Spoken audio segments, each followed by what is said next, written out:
Morning, everyone. We're here for argument today. But before we start that, we may have a question for Dr. Whitson on his undertaking. We may, and we need to consult with our staff on that. If we do have a question, we'll put it in writing and send it to the parties. If something arises from the answer that might impact argument, you'll have an opportunity to submit brief sort of supplementary argument if you think it's necessary.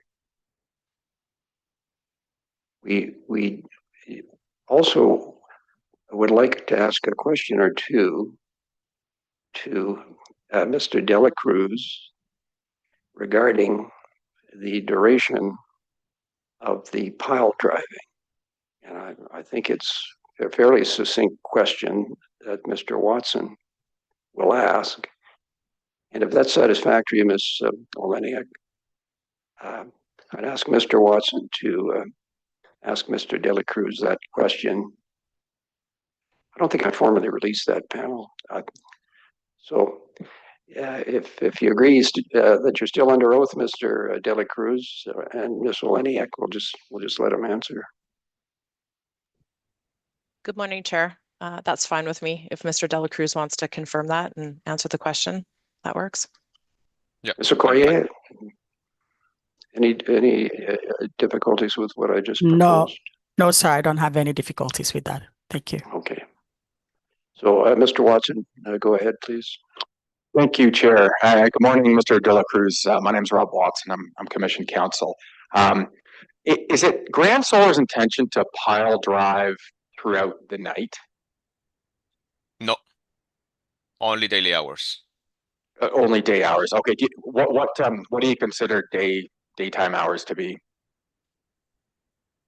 I don't have the detail, but we understand it's going to be before the night takes place. Probably it's going to be between 7, 8, up to 8, 9 p.m. Okay, thank you. That was the only clarification I was looking for. Thank you. You're welcome. With that, Ms. Oleniak, are you ready for argument? I am ready. Go ahead. Thank you.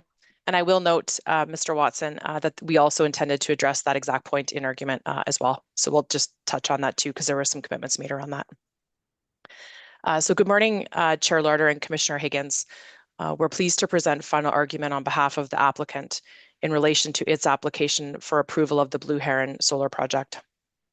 Pursuant to Section 17 of the Alberta Utilities Commission Act, the Commission must consider whether the project is in the public interest, having regard to its social, economic, and environmental effects.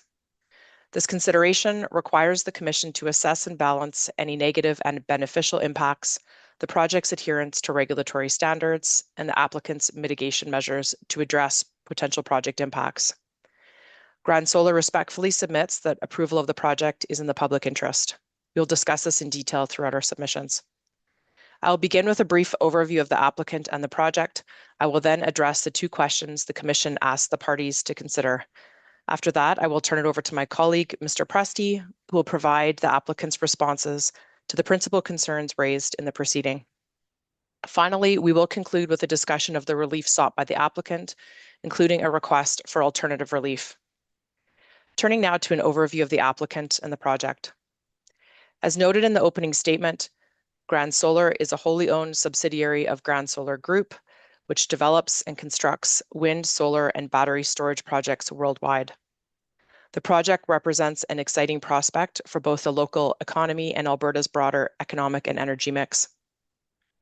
As we will discuss in further detail, the applications meet the requirements of Rule 7, 12, and other applicable regulatory requirements.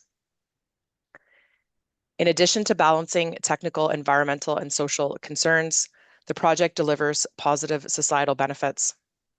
At a time of rapidly increasing demand for power, the project will generate low emissions electricity, and as the Commission has previously confirmed, Renewable projects such as this have a positive environmental effect compared to non-renewable forms of generation, an important factor in the Commission's public interest assessment. The project will also include a BESS that enhances grid reliability by providing real-time balancing of supply and demand, which is a current legislative priority for the government. The facility's batteries can respond instantly to grid operator directives, delivering rapid support to prevent outages and improve overall reliability. As you heard, the project will also generate substantial municipal tax revenues over its lifetime without requiring municipal services such as water and waste. It will create jobs and drive increased demand for local businesses.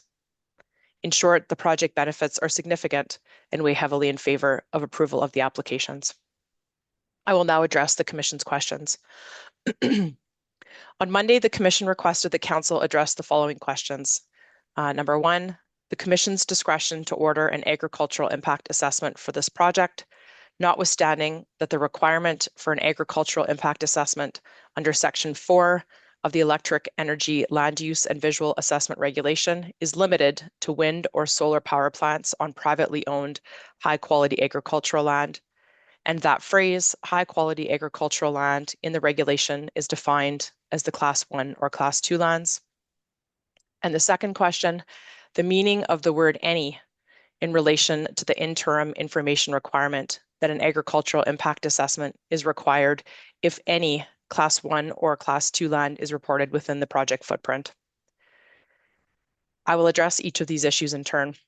First, does the Commission have the discretion to require an agricultural impact assessment, or AIA, for the project? The short answer is yes. Like any administrative tribunal, the Commission is a creature of statute and must act within the bounds of its enabling legislation. In this regard, Section 23(1) of the Alberta Utilities Commission Act sets out the general power of the Commission.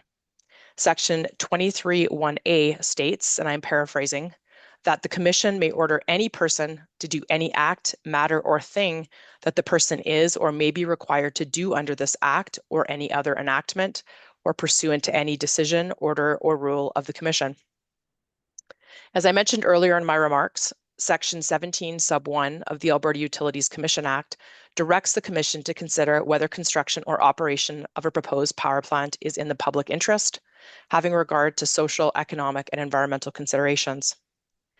Pursuant to this provision, the Commission has the authority to require applicants to submit certain information during a proceeding that will help the Commission determine the social, economic, and environmental effects of a power plant. Based on this, and in response to the panel's question, yes, the Commission has the authority to order an applicant, including Grand Solar, to submit an AIA regardless of whether it determines that the proposed power plant is located on high-quality agricultural land or not. However, we believe the more pertinent question is whether the Commission should order Grand Solar to submit an AIA if the Commission concludes that the project is not located on high-quality agricultural land as defined in the regulation, that is, land classified as Class 1 or Class 2. We submit that the circumstances in which the Commission issues an order like this do not exist in a vacuum without consideration of related legislation and current government policy. In this case, both the legislation and current government policy clearly demonstrate the government's intent to protect high-quality agricultural land, specifically Class 1 and Class 2 lands and Class 3 lands in certain municipalities. This intent is operationalized by mandating an AIA for projects that are proposed to be sited on those types of lands. Notably, the government has not extended this protection to other classes of agricultural land, nor has it adopted a broader standard based on overall productivity of agricultural lands. In Grand Solar's submission, this is a deliberate choice which reflects a clear policy boundary to protect only those agricultural lands expressly identified as high quality under the regulation. It's important to consider the context in which this policy has developed. On February 28, 2024, the Minister of Affordability and Utilities, Minister Nathan Neudorf, announced Alberta's Agriculture First policy in a direction letter issued to the Commission. This direction letter was issued in response to the Commission's Inquiry Module A report, which was issued on January 31st, 2024. In Module A, at the request of the Minister, the Commission considered, and I quote, the development of power plants on specific types or classes of agricultural or environmental land, end quote. And the Commission identified a variety of options that the government may pursue should it determine that legislative or policy change is needed. In the direction letter, the Minister expressly stated that, and I quote, the Government of Alberta will bring forward the necessary policy and legislative tools to direct the AUC to take an agriculture first approach, and when making decisions, evaluate the best use of agricultural lands proposed for renewables developments, end quote. Under this approach, the Minister confirmed that the government will prohibit renewable energy development on Class 1 and Class 2 lands unless a proponent can demonstrate the ability for both crops and or livestock and renewable generation to coexist. Further, the Minister emphasized, and I quote, in addition, and to further promote the agriculture first approach, the Government of Alberta will establish the necessary tools to ensure that Alberta's native grasslands, irrigable lands, and productive lands continue to be available for agricultural production, especially in situations where renewable generation is proposed, end quote. This is at PDF page 3 of the direction letter. Critically, the Minister reiterated that it is the Government of Alberta that will establish these policy and legislative tools to ensure productive lands remain available for agriculture, and that these tools will direct the Commission. This language underscores the government's intention that the Commission's role is to apply the framework created by the government, not to expand it beyond the clear legislative and policy intent. On December 6, 2024, the Government of Alberta issued the regulation, or in other words, the necessary tools to protect productive agricultural lands. The regulation sets out the government's definition of high-quality agricultural lands as Class 1 or Class 2 land, or Class 3 land in certain municipalities. Section 4, Sub 1 of the regulation states, and I quote, a person applying for the construction or operation of a wind power plant or solar power plant on privately owned high-quality agricultural land must submit an agricultural impact assessment as part of the application, end quote. Notably, the regulation does not require an AIA merely because any LSRS Class 1 or 2 land is reported within the project footprint, as Rule 7 does. Instead, the regulation mandates an AIA only when the power plant is located on LSRS Class 1 or Class 2 land. To reiterate, the regulation does not mandate an AIA when there is any Class 1 or 2 class land in the project footprint. This distinction is critical for the Commission's decision in this proceeding. This clear misalignment between the requirements of the regulation and the information requirements under Rule 7 will be addressed in detail in response to the Commission's second question. To return to the first question and briefly summarize our position, in the February 2024 direction letter to the Commission, the Minister made it clear that it is the government and not the Commission who would establish the necessary tools to protect productive agricultural lands. Consistent with that direction, in December 2024, the government enacted the necessary tools to protect productive agricultural lands in Section 4 of the regulation that the Commission and all parties must follow. If the government intended for the Commission to establish the necessary tools to protect productive agricultural lands, or to create its own agricultural policy, Grand Solar submits that it would have, number 1, said so in its direction letter, and number 2, expressly directed the Commission in the regulation to establish the necessary tools. It did neither. This omission is deliberate and underscores that the Commission's role as it relates to protection of high-quality agricultural lands is to implement the statutory scheme and not redefine or expand it. This is the context the Commission must consider when determining whether to exercise its discretion to issue orders, such as an AIA. While we acknowledge that the Commission has the legislative authority to do so, directing an applicant like Grand Solar to submit an AIA for a project that is not sited on high-quality agriculture land as defined in the regulation would directly contradict the clear legislative and policy intent of the government. The province has deliberately defined and limited the scope of agricultural protection to specific LSRS classes of land, and any expansion beyond that clear framework would undermine this intent. To conclude, the answer to the Commission's question is yes, you can, but you shouldn't. I will now address the meaning of the word any in relation to the interim information requirements set out in Rule 7. Specifically, I will discuss the meaning of, quote, any Class 1 or Class 2 land within the project footprint, end quote, as it relates to the requirement to produce an AIA. To begin, I submit that we are all familiar with the plain language meaning of the word any, such as the definition of the word from the Merriam-Webster dictionary that the BHLG's legal counsel provided during its cross-examination of the Grand Solar witness panel. However, one must look beyond the plain language definition of a single word when interpreting meaning and intent. In its decision in Rizzo and Rizzo Shoes Ltd., the Supreme Court of Canada summarized the modern approach to statutory interpretation.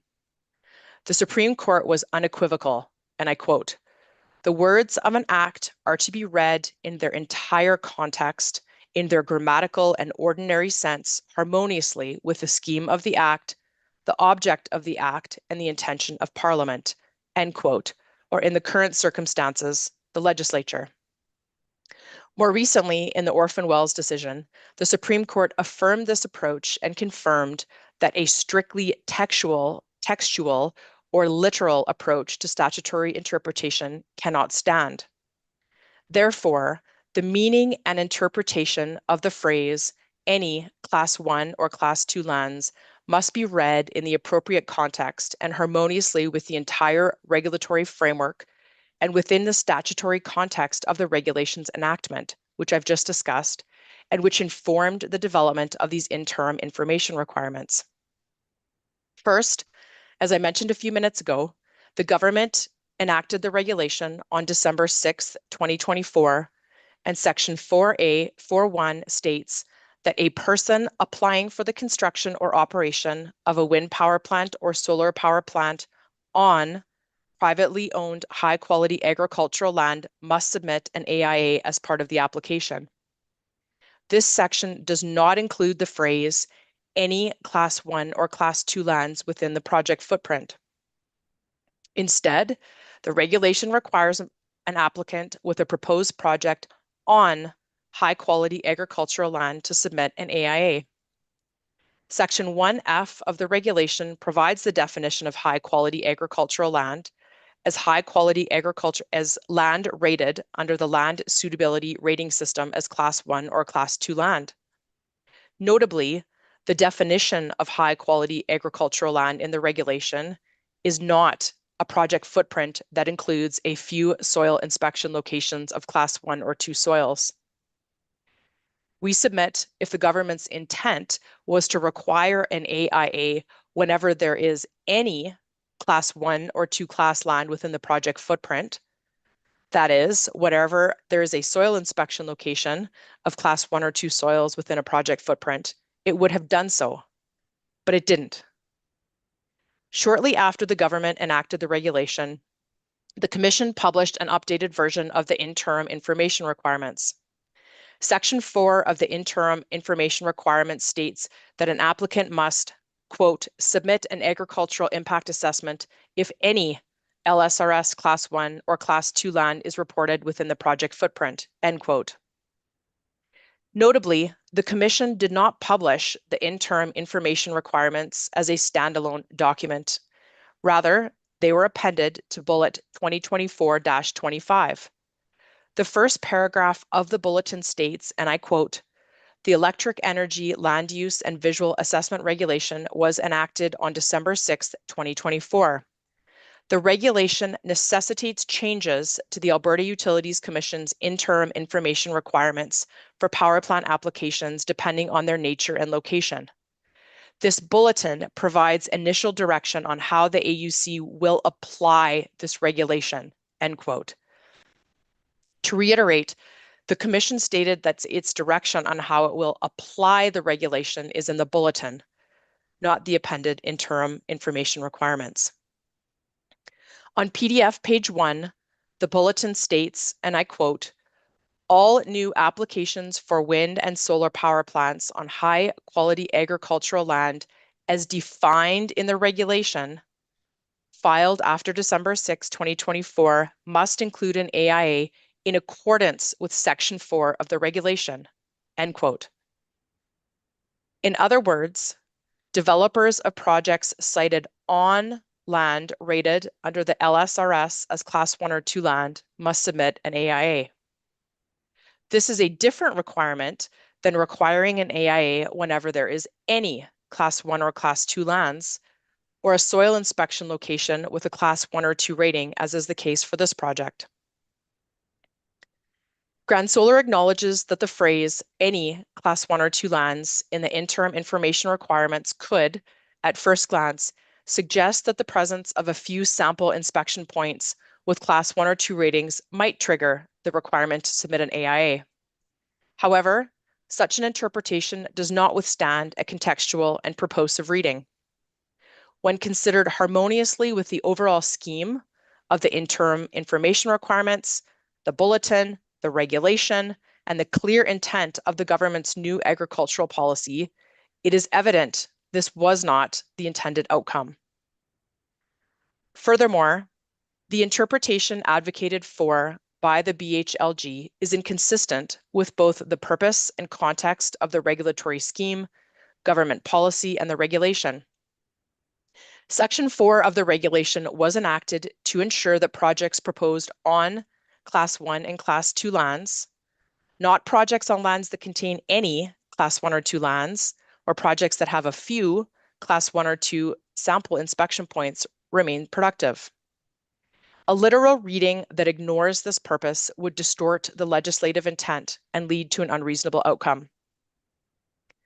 Second, the government has expressly set out to protect only high-quality agricultural land, not all agricultural land. As stated in the direction letter, the Agriculture First policy is intended to ensure that productive lands continue to be available for agricultural production. The government has clearly interpreted productive lands to be those lands defined as high-quality agricultural lands in the regulation. In Grand Solar's case, there are 3 soil inspection locations rated as Class 2. As explained by Jolene Sauvé of Montrose, a registered professional agrologist, one of these 3 Class 2 soil inspection locations is situated within an aspen forest. This type of land does not fall within the category of lands that the Agriculture First policy and the regulations were designed to protect. The government's intent is clear: to ensure that productive agricultural lands remain available for agricultural production, not lands covered by aspen forests. Such lands are neither productive nor agricultural within the meaning and purpose of the policy framework. Therefore, only 2 of the 30, or 7% of the soil inspection locations, were rated as Class 2 and located in areas of current agricultural production. It is illogical to conclude that Class 2 ratings in such a small fraction of soil inspection locations categorically designate the entire project area as Class 2 land, and thus as high-quality agricultural land requiring an AIA under the regulation. In conclusion, our summary to this question can be summarized as follows. First, the phrase any Class 1 or Class 2 lands within the project footprint in the interim information requirements must be interpreted in accordance with the bulletin, the regulation, and the clear intent of the government's new agricultural policy. Both the bulletin and the regulation require an AIA only where a project is located on high-quality agricultural land, not merely where there is any Class 1 or 2 class lands, or a small fraction of Class 2 sample inspection points within the footprint. Any other interpretation in our submission would contravene the modern approach to statutory interpretation. And second, applying this correct interpretation to the facts before us, only 2 of the 30 sample inspection points were on productive agricultural land with Class 2 capabilities.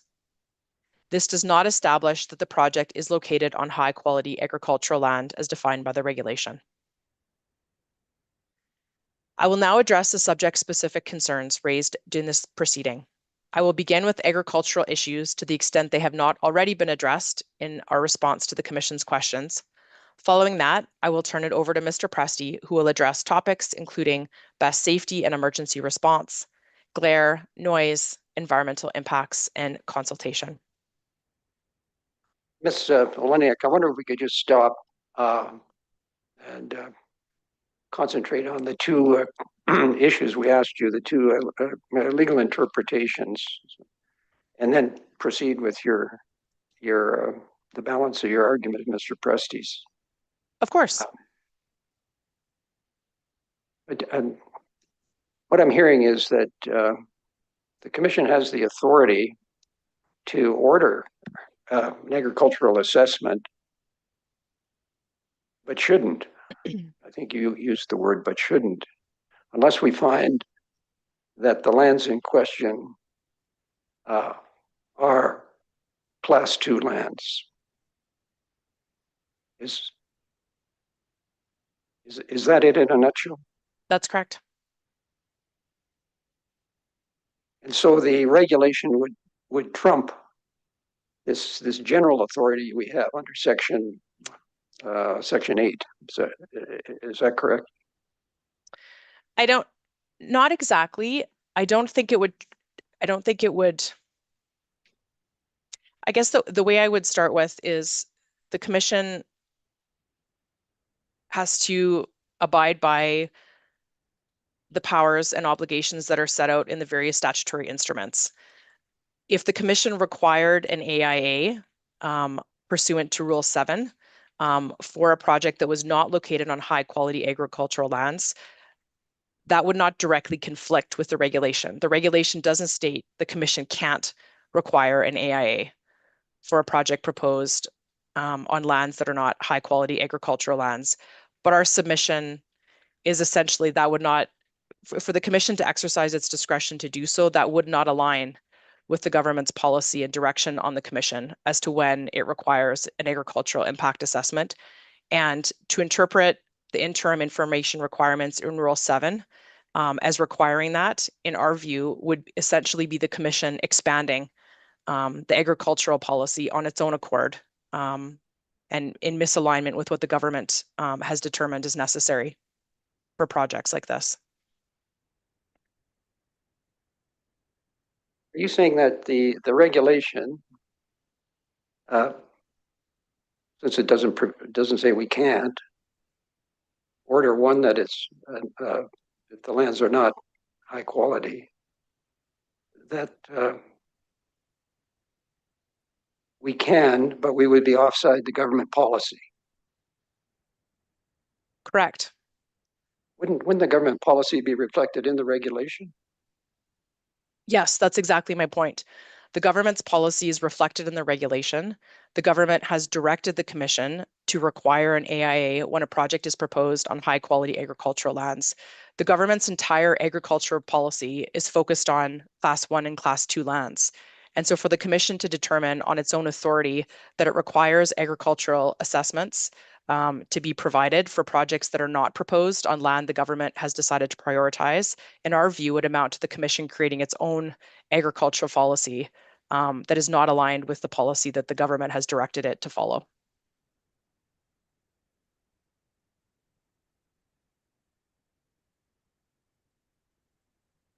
You used the word should, which initially indicates some discretion. And what I'm wondering is, given the entirety of your argument, is it your position that we must not order an agricultural assessment unless we find that the project lands are class 2.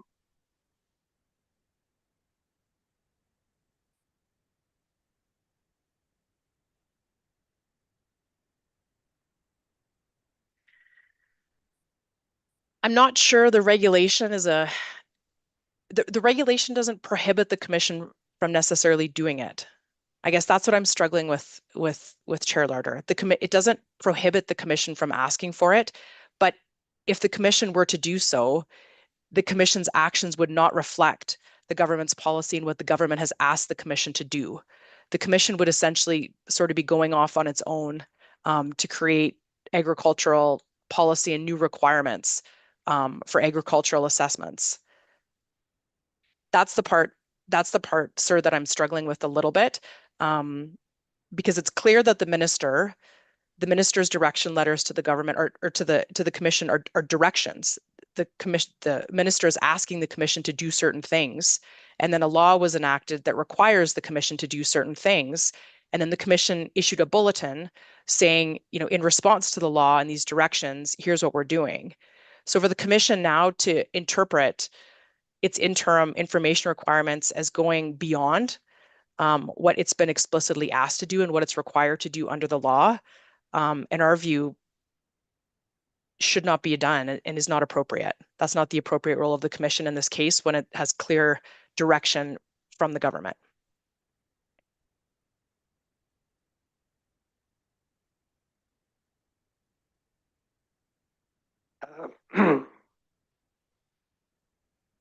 You in your argument referred to the 3 samples where class 2 soil was identified.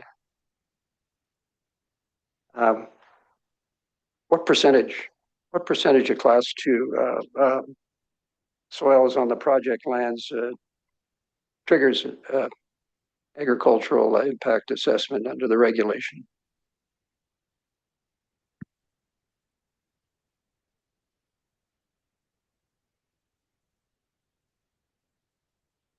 Sir, I don't think I have that answer for you. I think that's something that I would need to confirm with Ms. Sauvé. I think that's a technical question.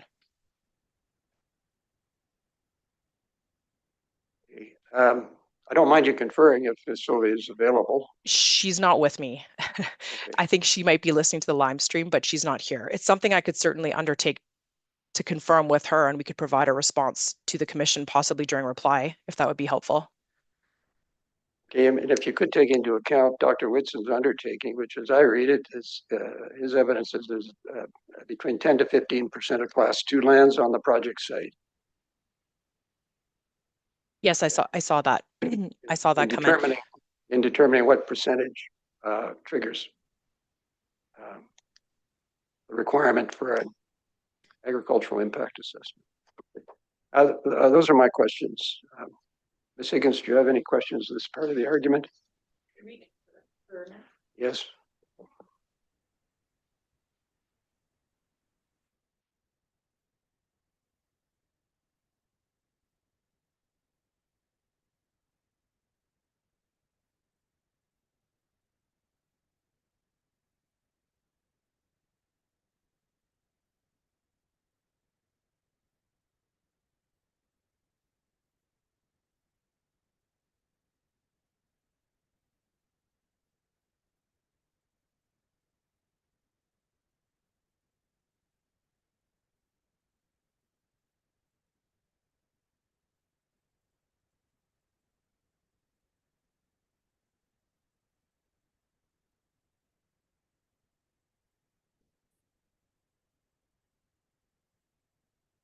I just, if you could confirm, Ms. Oleniak, it's the applicant's position, I take it that unless class 3 lands are located in the counties that the government has identified in the regulation, and we don't take that into account unless Flagstaff County is one of those municipalities. Is that correct? That's correct. All right. Thank you then. Please proceed.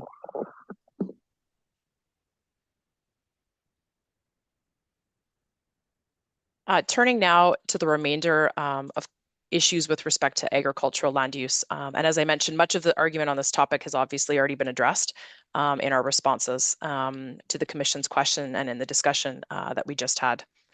So I'm just going to touch on this fairly briefly before turning it over to my co-counsel. So I'll start by addressing the BHLG's concerns regarding soil samples as reported by Montrose. So first, the BHLG has advocated for the Commission to consider levels of agricultural productivity when considering the appropriateness of the location of a proposed project. Respectfully, the government has directed the Commission, as you heard, through the regulation, to consider the LSRS class of project lands and not productivity levels. In the direction letter from Minister Neudorf to the Commission on December 18th, 2024, the Minister stated that the relevant measure for determining the agricultural quality of lands under the Agriculture First approach would be the LSRS soil capability rating. Specifically, renewable developments would no longer be permitted to site on Class 1 and 2 agricultural lands, and 3 in certain municipalities, unless proponents could demonstrate the ability for both crops and livestock to coexist. This direction letter to the Commission did not mention any consideration of a productivity standard to assess the agricultural quality of project lands or adjacent lands, even though this idea was brought up during the Commission's Module A inquiry. As mentioned earlier, the regulation codified the Agriculture First policy, and agricultural productivity in the regulation is not a factor that determines whether land is high quality agricultural land. It's not included in the definition. On December 18th, 2024, as I noted, the Commission issued the bulletin and the revised interim information requirements. And consistent with the Agriculture First policy, the interim information requirements directed applicants to submit information regarding the LSRS rating of a project site, not agricultural productivity levels of the project lands or adjacent lands. Despite this, throughout this proceeding, the BHLG has attempted to introduce different standards for evaluating the quality of agricultural lands. The BHLG has advocated for the Commission to consider, among other things, the agricultural productivity of the lands, nearby landowners' characterizations of the lands, the county's definition of agricultural capability. Respectfully, if the government intended to require developers to avoid certain lands or submit an AIA based on a different standard, it would have stated this explicitly in their regulation, and it did not. Second, the BHLG has questioned whether it is appropriate to conduct field verification testing to determine the LSRS rating of land. On PDF page 2 of the direction letter, the Minister stated, with respect to the AUC's findings in Module A of its inquiry, I want to express my strong support for the AUC's commitments to explore requirements for proponents to provide soil field verification earlier in the power plant application process. In anticipation of this direction becoming law, Grand Solar retained Montrose to conduct soil testing and determine the LSRS of the project lands. Then, in December 2024, the government published the regulation. Notably, the regulation does not include a requirement that applicants use the AgriSid data. Rather, in July 2025, the government published the Guidelines to Evaluate Agricultural Land for Renewable Generation, which confirmed that developers of renewable energy projects are permitted to conduct field testing to validate LSRS classifications that are derived from AgriSid data. According to this government guidance document, applicants are clearly allowed to conduct field verifications. In fact, field verification of the AgriSid data provides a more accurate understanding of the soil capability at the project site. Both Montrose and the BHLG's experts, Dr. Whitson and Ms. Nolan, have acknowledged that site-specific soil samples may show that the site-specific LSR rating and limitations differ from that depicted by AgriSid.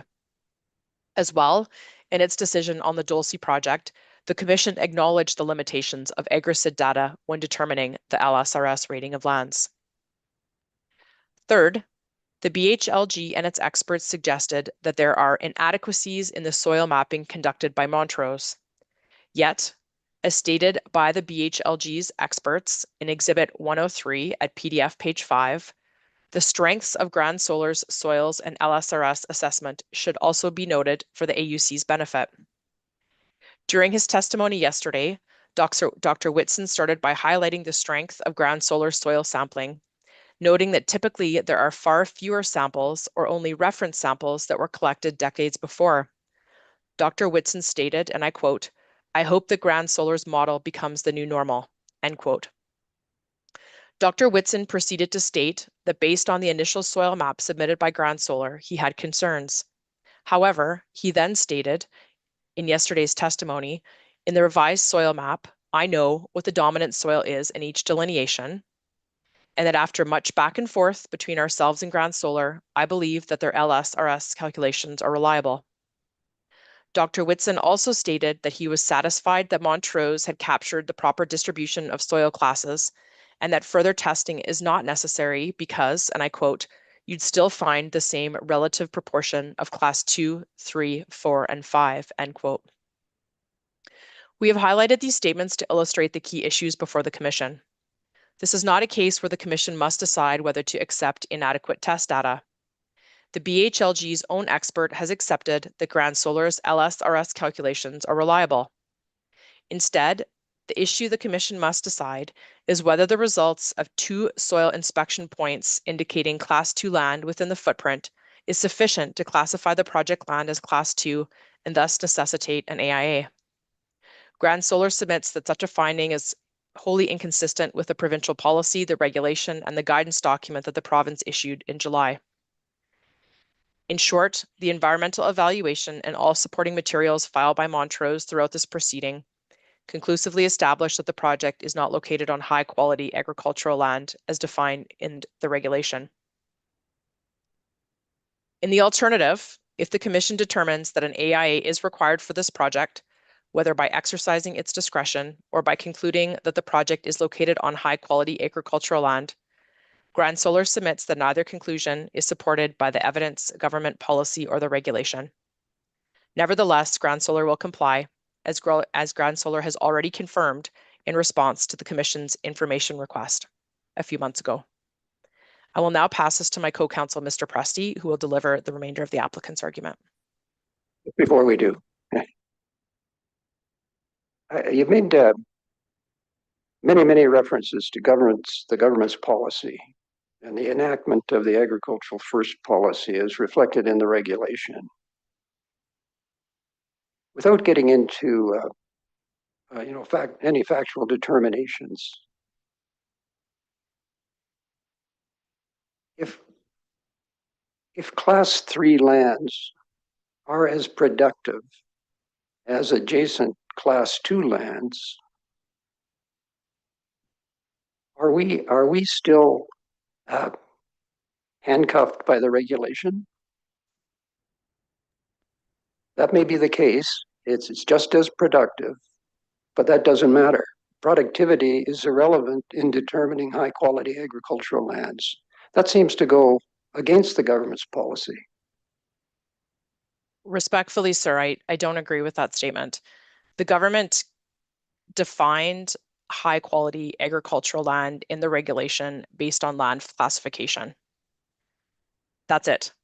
There is no inclusion in the definition of levels of productivity of any other types of characteristics, location, for example, certain areas of the province being prioritized over other areas, whether there's large tracts of land, or that type of land should be prioritized over areas where it's more fragmented. The government did not delineate or include any of those references in its definition. The definition is very clear, and productivity is not included in the definition of high quality agricultural lands. Thank you. Mr. Presti. Thank you, and good morning, Mr. Chair Larder and Commissioner Higgins. Turning now to the BHLG's concerns regarding the proposed BEST facility.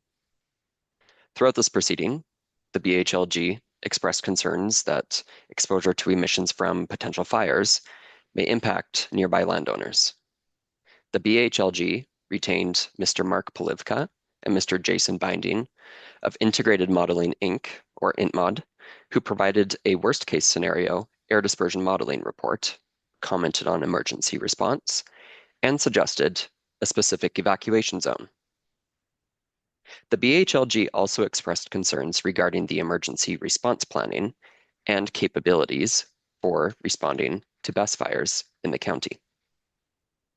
In its decision regarding the Stettler Solar and Storage Project in proceeding 29712, the Commission explained that safety concerns about best fire risks and toxic emissions can be largely mitigated based on the type of battery technology, its monitoring system, and the emergency response plan in place during operations. We will discuss each of these in turn. First, battery technology. The best model proposed for the project is a battery with lithium-ion iron phosphate, or LFP, battery components. In many previous decisions, the Commission has acknowledged that, in comparison to other commercially available options, LFP batteries are more stable and less likely to experience thermal runaway, leading to a fire. The project BESS is also compliant with the latest version of the UL 9540 standard. Grand Solar commits to using an LFP BESS for the project, and if an alternate battery chemistry is selected, it will submit a final project update that includes specifications such as the cell combustion phase duration and peak temperature, along with confirmation that the alternate chemistry processes better thermal stability than LFP batteries. Second, regarding the monitoring system of the battery, the project BESS will be equipped with an operations monitoring system, including thermal imaging cameras. The BESS facility will be monitored on a 24/7 basis. And third, regarding the emergency response plan, or ERP. Consistent with the commitments made in recent Commission approvals of energy storage facilities, the applicant has committed to retaining a third-party subject matter expert to assist in the finalization of the ERP in consultation with the county and local fire departments. The ERP will incorporate the latest recommendations from the BESS manufacturer, and the applicant will provide the county and local fire departments with the relevant information, such as the air dispersion modeling results, and any emergency response information provided by the BESS manufacturer to inform the further development of the ERP. The ERP will remain evergreen, and Grand Solar will provide the updated ERP to the county and fire departments whenever there is an update. Grand Solar's approach to emergency response is based on third-party expert advice. Mr. Nick Petrakis of the Energy Safety Response Group, or ESRG, was retained to provide expert opinion on emergency response procedures and capabilities, and to assess the adequacy of the applicant's ERP. Mr. Petrakis is a licensed professional engineer and fire protection engineer with expertise in planning and executing emergency responses for fire incidents at BESS facilities. Mr. Petrakis and ESRG have developed emergency response procedures and hazard mitigation analysis for utility-scale BESS facilities and provided safety, emergency management, and fire department training for BESS projects throughout North America. When developing an ERP, ESRG integrates knowledge from firefighters, engineers, and those that conduct actual fire tests of BESS systems. They integrate that knowledge when recommending specific measures to be included in an ERP. Grand Solar commits to retaining a third-party expert, such as ESRG, to do exactly this. Once the ERP is developed, Grand Solar has committed to provide on-site training to emergency responders. While the BHLG has raised concerns regarding the adequacy of Grand Solar's current ERP, in his reply evidence report, Mr. Petrakis confirmed that the draft form of the applicant's ERP is typical for projects at this stage of development because emergency response plans are finalized after fire department familiarization and training. Throughout this proceeding, the BHLG has raised concerns regarding local firefighting equipment, capabilities, and resources for responding to a BESS fire. Notably, to date, the county and the county's health and safety officer and the regional fire chief have not expressed any concerns regarding the applicant's emergency response planning or the ability of the fire department to respond to a BESS fire.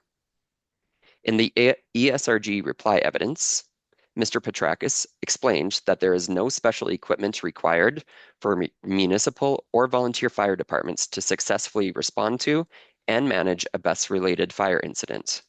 Rather, knowledge of the site-specific ERP, fire department training and familiarization are the most important factors to ensure that the department is adequately prepared to respond to a fire.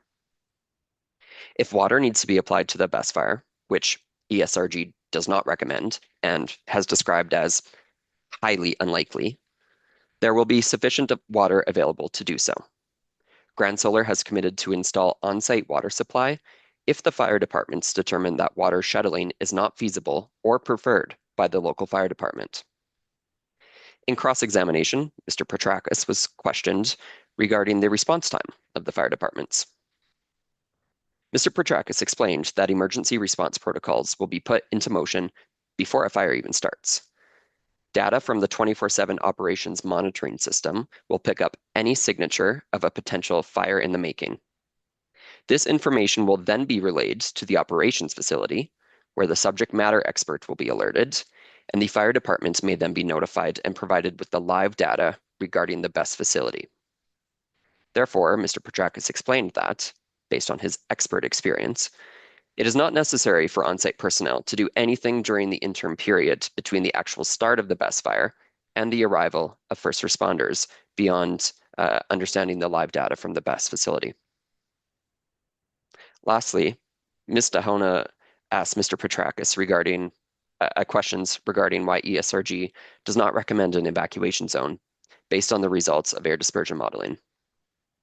He explained that ESRG does not recommend an automatic evacuation zone and instead defers to the incident commander for the BESS fire, which will make the determination regarding whether an evacuation zone is necessary based on the information that it has.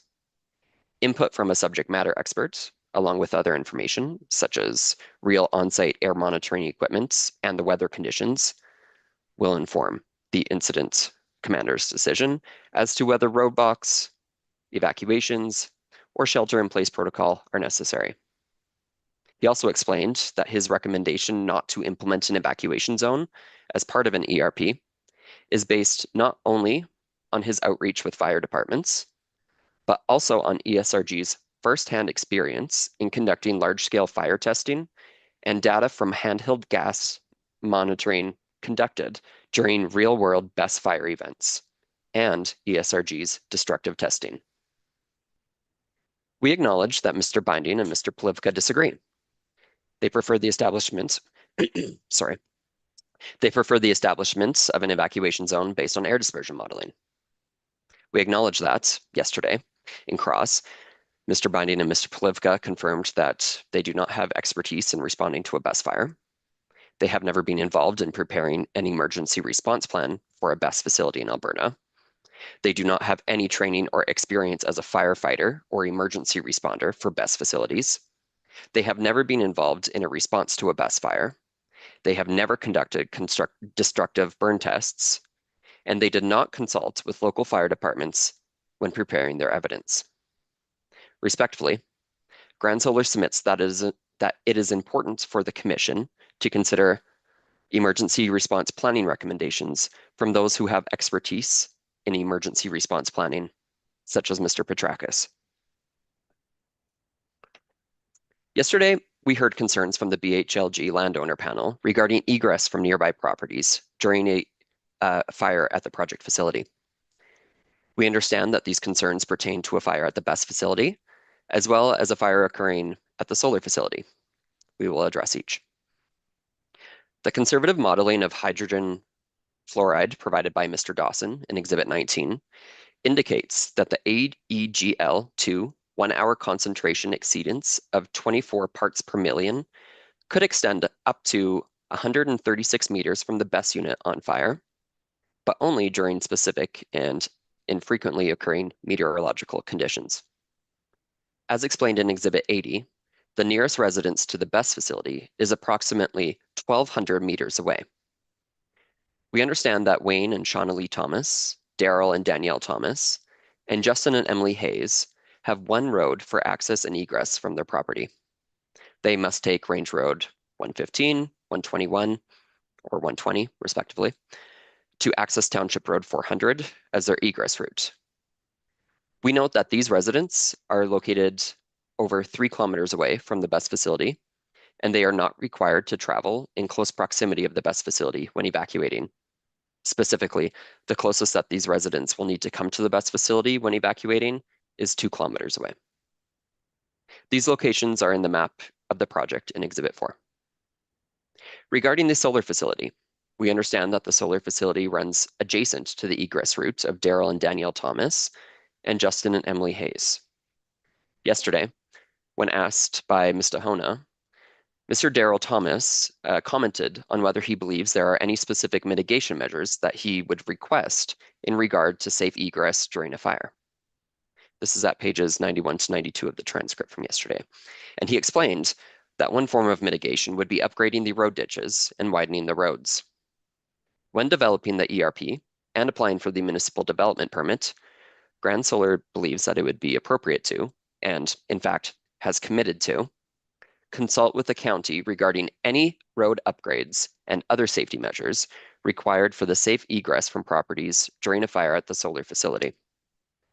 Grand Solar committed to addressing road concerns, road upgrades, and other safety measures with the county in the development permit stage. And this commitment was made in response to the stakeholders' concerns over narrow undeveloped roads, such as Range Road 121, which were expressed during consultations. The record of this commitment is at PDF page 8 of Exhibit 5. In Grand Solar's discussions with the county has not expressed any concerns regarding the plan to address road upgrades or other necessary safety measures during the development permit stage. Grand Solar understands that the county has the jurisdiction for road development and that it is the county who is best positioned to determine whether road upgrades or even additional roads are required. Moving to glare. The applicant retained Ryan Dinks of RWDI to complete a solar glare hazard assessment, or SGHA, for the project. After the SGHA was submitted, Rule 7 was updated to include target thresholds for yellow glare along transport routes. In response to an information request from the Commission, the modeling was revised to account for multiple heights and fields of view. Although there was some confusion on this point during the hearing, Grand Solar confirmed its original commitment to a 5-degree resting angle limit for the solar panels. The updated analysis, together with Grand Solar's commitment, confirms that the project will not cause hazardous glare and that any yellow glare will remain below the thresholds in the updated Rule 7. Additionally, the BHLG requested and Grand Solar agreed that the Commission should impose a condition requiring Grand Solar to promptly address any solar glare complaints during the first year of operation and file a report detailing each complaint and its resolution. Members of the BHLG raised concerns about glare from solar panels affecting aerial spraying. As noted during Ms. Dahona's cross-examination of Mr. Danks, there is limited information on glare impacts to pilots who are conducting aerial spraying, and a review of literature and news sources revealed no reports of adverse effects on aerial spraying due to photovoltaic glare. The BHLG did not file any evidence regarding the impact of glare on aerial spraying, and the landowners confirmed yesterday that they have not heard about or experienced any events where aerial spraying operations were impacted by glare, either from a solar project or natural sources such as water bodies. While Grand Solar acknowledges these concerns, it submits that there is no evidence that any solar glare from the project will negatively impact aerial sprayers. On to noise. Grand Solar retained Teresa Drew of RWDI to conduct a noise impact assessment, or NIA, for the project. As you heard from Ms. Drew, the project is predicted to comply with Rule 12. The NIA includes noise emitted from the project, as well as the prescribed ambient noise conditions for the study area. and it is not expected to exceed any permissible sound levels. The BHLG retained Henk de Haan of DBA Noise Consultants to provide evidence regarding the project noise. Mr. de Haan raised several concerns about the NIA. Ms. Drew addressed these concerns fully in her reply evidence and oral testimony, and we encourage the Commission to review that evidence. As well, in its decision regarding the Stettler Solar and Storage Project, the Commission dismissed many of the same concerns that were raised by Mr. de Haan in this proceeding, such as tracker motor operation and the quality of manufacturer data. For the purposes of the following argument, I will focus on 4 key issues regarding noise: the updated NIA as part of the final project update, post-construction comprehensive sound level surveys, or CSLs, tonality, and construction noise. Regarding the updated NIA, as Mr. De La Cruz explained, Grand Solar has committed to submitting an updated NIA as part of the final project updates that will address directivity for all project noise sources, including inverter transformer stations, battery units, and substation transformers. The Commission and stakeholders can be assured that following final equipment selection and detailed design, an updated NIA will demonstrate that the project continues to comply with Rule 12, and in the unlikely event of non-compliance, feasible mitigation options are available. Regarding CSLs, Grand Solar has committed to conducting a CSL survey at receptors within 1 weighted decibel of compliance, specifically at receptors 1 and 10. In contrast, Mr. Henk de Haan recommended including 8 receptors in the survey. As Mr. explained, and as supported by numerous Commission decisions, verifying compliance at the most impacted noise receptors is the most effective way to confirm compliance with Rule 12. And Grand Solar submits that for a CSL survey, focusing on those receptors within 1 decibel of permissible sound limits ensures that the survey captures the noise to the greatest potential and accurately assesses the effectiveness of any mitigation measures that may be required. Mr. de Haan recommended that the CSL survey include an assessment of tonal noise. Grand Solar's position, as explained by Ms. Drew, is that tonality could be assessed, and it is appropriate to evaluate either during the detailed design phase, when detailed equipment data is available, or as part of the CSL survey. This approach allows potential tonal noise issues to be identified and addressed before they become the source of complaints. As noted by Ms. Drew, most practitioners already collect the necessary data during CSL surveys, so checking for tonality is a minor addition. The BHLG also raised concerns regarding construction noise, particularly during piling activities. As Mr. De La Cruz testified and clarified this morning, Grand Solar's primary mitigation will be to restrict this work during daytime hours and carefully manage the construction sequence so that equipment is not concentrated all in one area at the same time. Also, in Grand Solar's reply evidence, Grand Solar confirmed that it will comply with the required noise mitigation measures in Section 2.10 of Rule 12, such as only conducting construction activities between 7 a.m. and 10 p.m. Despite the foregoing, yesterday, Mr. de Haan incorrectly stated that Grand Solar will conduct construction activities at night and recommended that Grand Solar not conduct piling activities at night. It will not. We refer Mr. de Haan to the testimony of Mr. De La Cruz and the reply evidence of Grand Solar. On Monday, Mr. De La Cruz did not have the final details regarding backup alarms when responding to questions from Ms. de Haan. We note that in Grand Solar's reply evidence, Grand Solar committed to using broadband backup beepers. Grand Solar also committed to consulting with landowners during construction to address noise concerns, including those related to pile driving, wherever reasonable. In addition to restricting construction to daytime hours, Grand Solar will promptly respond to any noise complaints and use reasonable efforts to manage construction noise. I will now move on to environmental impacts. The applicant retained Shiloh Brower, Jillian Sauvé, and Delaney Player of Montrose to conduct the environmental assessments for this project and to respond to concerns raised by the BHLG. Their reply evidence, together with their oral testimony, comprehensively addresses those concerns. For this argument, I will focus on the topics that were central to the hearing, starting with weed management. Grand Solar takes weed management seriously and has committed to a comprehensive, project-specific plan that will be put into place before construction starts. As emphasized by Ms. Brower on Monday, under this plan, the most important method of weed control is prevention. The plan will comply with provincial legislation and include prevention measures such as cleaning equipment before it enters a site, establishing vegetation quickly, and reseeding disturbed areas. Importantly, Grand Solar will not strip or grade the entire project footprint, meaning soils will remain largely undisturbed, significantly reducing the risk of weed growth.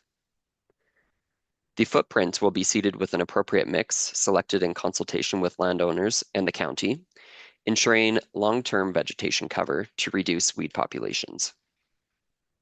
In addition to these preventative measures, the plan will combine early detection with proactive control measures to prevent the spread of non-native noxious species, and it will remain in effect throughout the construction, operation, decommissioning, and reclamation of the project. When necessary, mechanical or chemical controls will be used, and herbicides applied only by licensed professionals. Grand Solar is also committed to implementing responsible rodent and pest management strategies, and it will develop a comprehensive rodent pest management plan and insect pest management plan after project approval in consultation with landowners and stakeholders, including the county. The rodent pest management plan will include field surveys to assess Richardson ground squirrel populations, timelines for ongoing monitoring of populations, clear thresholds for when management is required, and appropriate control methods based on those results. On Monday, Ms. Player stated that the ongoing monitoring timelines in the plan will align with the applicable provincial standards. Ms. Player also confirmed that the control methods for Richardson's ground squirrels in the rodent pest management plan will be trapping, fumigation, and poison, and noted that in her professional experience, these control methods have been effective at maintaining or limiting the populations to applicable provincial standards. The insect pest management plan will focus on species identified by the province as economically damaging. When asked about how this plan will address the control of crop insect pests, Ms. Player confirmed that the exact control measures in the plan will develop on Grand Solar's consultations with landowners. Ms. Player also stated that discussions with and notice to nearby landowners will occur prior to any application of pesticides. Moving on to revegetation. Grand Solar's approach to soil management is designed to minimize disturbance and protect the land. Unlike full-scale grading, Grand Solar will leave most of the soils in place, as mentioned, with salvage and grading limited to areas where slopes exceed 10% to safely accommodate equipment and ensure stability. Where grading is required, topsoil and subsoil will be carefully salvaged, replaced, and immediately seeded to prevent erosion. A detailed seeding plan will be finalized prior to construction, with seed mixes selected in consultation with the county and landowners to meet local standards and project objectives, including biodiversity and potential agrivoltaic use. Cover crop and a seed mix may be also used to quickly establish ground cover, reduce erosion, suppress weeds, while the long-term vegetation takes hold. Grand Solar believes, based on Ms. Brower's recommendation and in light of the concerns raised by Ms. Nolan yesterday, it is reasonable to work with the project landowner to ensure that the project area is seeded as early as possible in the fall following the 2026 harvest. As a secondary measure, straw wattles and cocoa matting will be installed to protect bare soil. Before I conclude, Grand Solar wishes to acknowledge the concerns that remain and to emphasize the importance of continued consultation. From the outset, the applicant has implemented a comprehensive PIP in accordance with Rule 7. And this engagement provided meaningful opportunities for stakeholders to express their views and have concerns addressed wherever possible. Allegations that Grand Solar failed to carry out a compliant PIP and that it did not respond to concerns or offer appropriate mitigation measures are, with respect, not supported by the evidence on the record.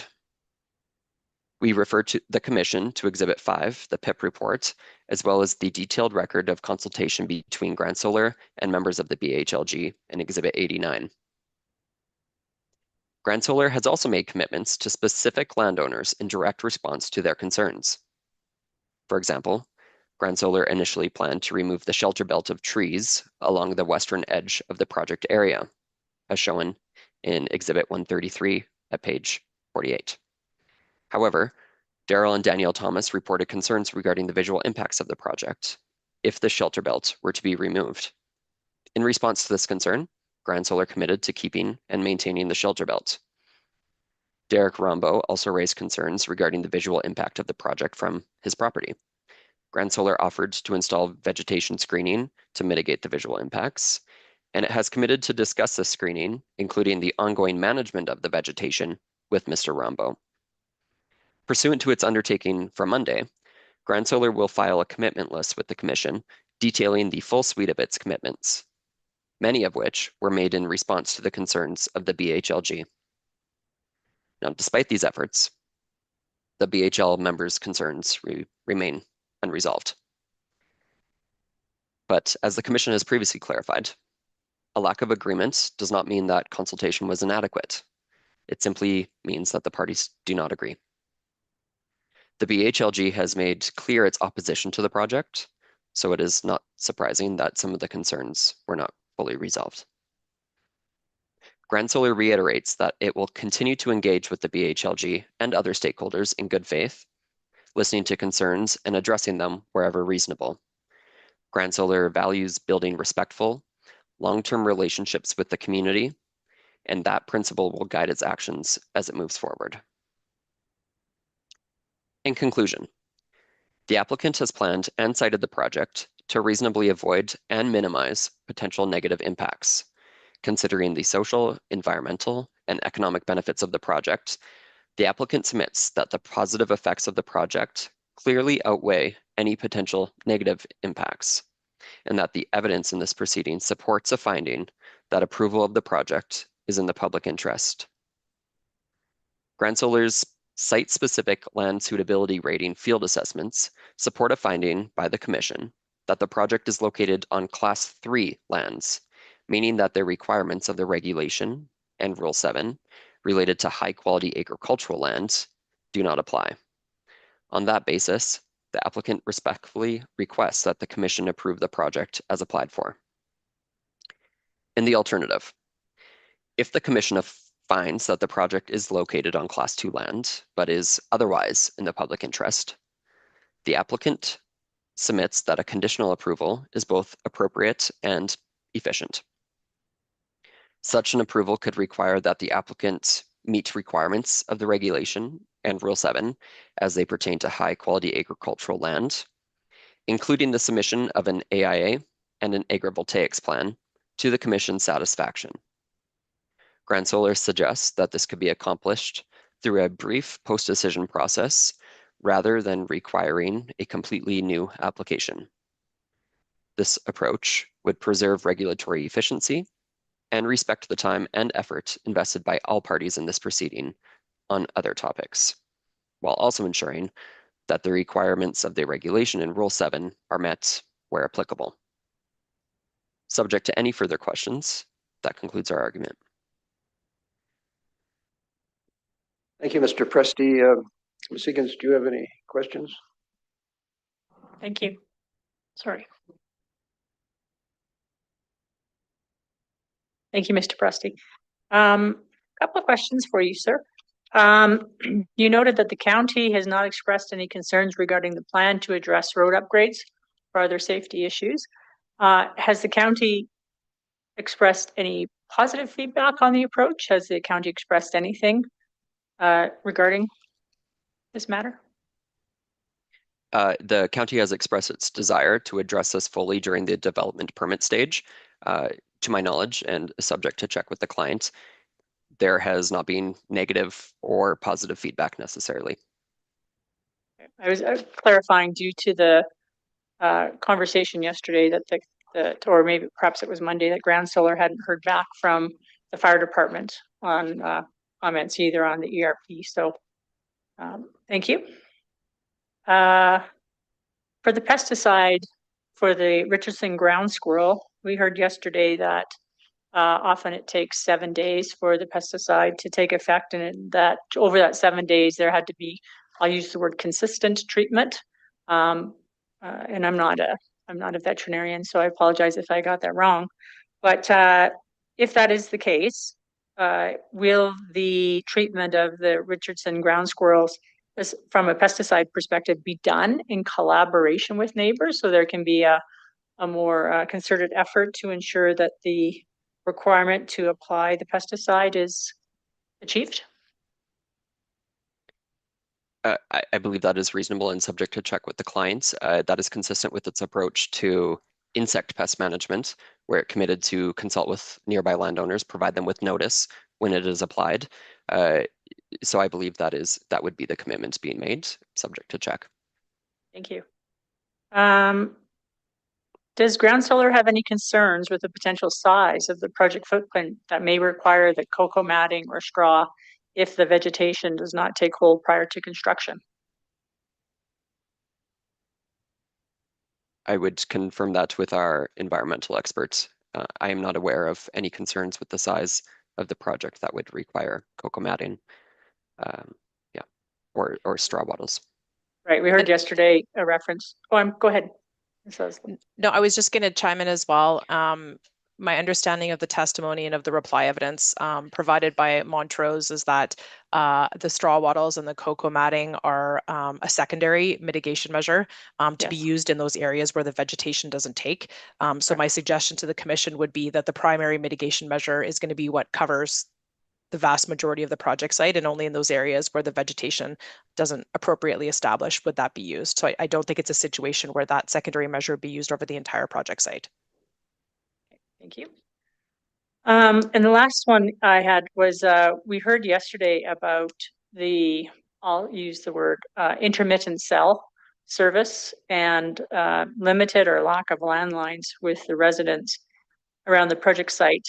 It was also noted that Grand Solar had committed to having automated alerting to those residents if there was an event. And I'm just wondering, has Grand Solar given any additional thought to the best method of how to provide that automated alerting in consideration of the potential unreliable communications that currently exist in the area? Grand Solar will fully explore these concerns when it is developing the ERP with the county, with consultation from the landowners, and that will include the notification process. My understanding is that there will be the automatic notification, and that in these scenarios, emergency responders also take out or proceed with notification procedures that do not necessarily rely on cell service. Thank you. That's it. Chair Larder. Mr. Presti, in your remarks about revegetation and discussion with all affected parties, you used the phrase in the context of goals and objectives of potential agrivoltaic use. And I'm not sure what you meant by that in your argument.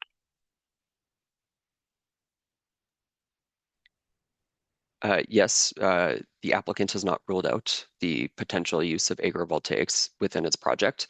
Of course, the exact determination of whether that is appropriate will depend on its consultations with the county, with local landowners, and the final project design.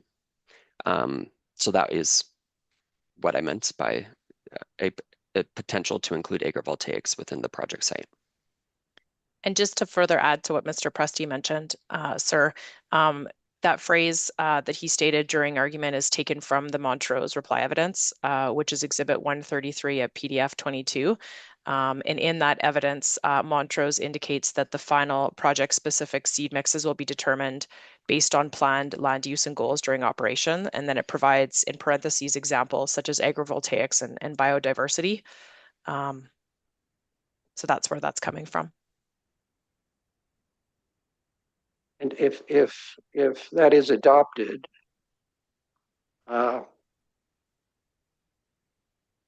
even in the event that we find these are class 3 lands,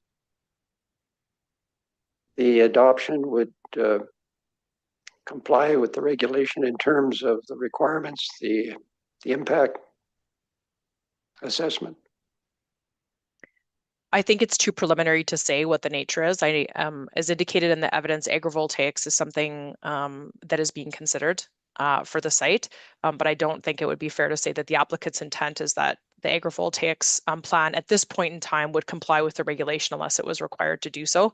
And I guess I would note in that regard, sir, that in my experience, many project sites, many solar project sites have agrivoltaics in the sense that there are agricultural activities that are occurring on the site, whether that's, sheep grazing or in the case of wind projects, full cultivation. So agrivoltaics exists on many of these sites. Whether those would meet the requirements of the regulation, I think is a different question. Okay, thank you very much. And sir, if I could just go back to the one question you asked me just before I turned it over to Mr. Presti, if you would indulge me. You had mentioned, you had asked me a question around high quality agricultural lands and whether or not that could include, higher class of lands other than 1 and 2 if there was productivity, if it showed high productivity. And I just wanted to refer the commission back. I mentioned this at the start of my final argument, but I wanted to just refer the commission on that issue specifically back to its Module A report. And in the Module A report, like I mentioned, the commission was tasked by the minister with looking at various issues relating to agriculture and renewable power plant development. And in the report, the commission provided a number of observations and options for the issues that it was looking at.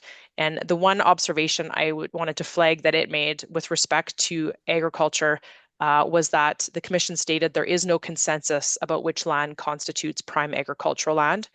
And then the commission went on in paragraph 79 to specifically recognize the evidence before it that the majority of the discussion of high quality agricultural land focuses on land classes 1 to 3. But the commission recognized that that is not the only productive land in Alberta. And the commission went on to talk about, farming practices by Alberta farmers that can optimize productivity on more marginal land. And the evidence before it from one expert that with the right inputs in farming practices, class 4 land can be as productive as class 3 land. And so I make that point because this was evidence that was before the commission. This is information that was described and observations that were made in the Module A report that was provided to the minister. And so the minister had all of this information before it when the minister ultimately made the decision to define high quality agricultural land as being based on land class and not on other things. So thank you. I just wanted to elaborate on that. I thought that would be helpful. Good, thank you. Mr. Coyer, if we take a 10-minute break now, is that sufficient for you to gather whatever last minute thoughts you have? That is very sufficient, sir. Okay, we'll come back in 10 minutes. Okay, thank you.